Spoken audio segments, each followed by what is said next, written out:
I'm here with head men's basketball coach Tony Jasic, and Tony, your schedule comes out today. Talk a little bit in general just about the process of putting together a schedule for a season. Well, I think there are a number of factors that you have to look at.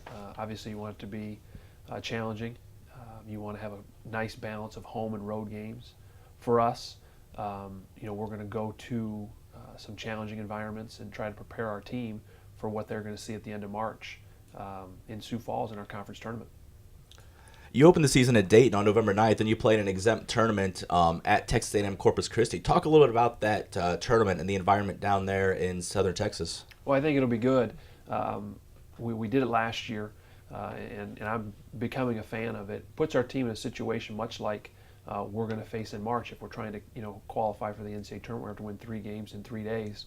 So going down in an environment where we'll have a few fans, a few families will follow us, but it won't be an overwhelmingly supportive crowd. So it'll put us in a situation much like we'll face in Sioux Falls, and having a chance to play 3 quality teams in 3 days, I think is a good test for our team early. And then at the end of November, early December, you play a rough stretch. You're at Illinois, at Miami. You're home against Dartmouth at homecoming, and then you're at Bradley. Talk a little bit about that stretch and what you hope that can add to the team.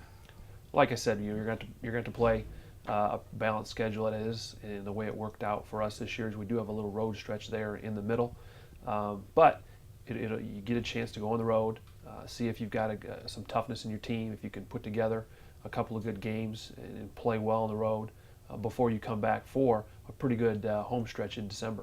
Yeah, talking about that home stretch, you're home against SIU Edwardsville, home against Eastern Illinois, home against Eastern Kentucky. You go on a short road trip to Bowling Green, then you're back home against Kalamazoo, North Dakota State, and South Dakota State. What does that kind of home stretch do for a team? Well, you hope to build a little bit of momentum heading into not only the break, but also heading into league play when we get back from the break. I think it's a good opportunity for our fans to see us multiple weekends in a row. And like I said, we'd love to be able to build a little bit of momentum heading into not only Christmas break, but also the new year in league play.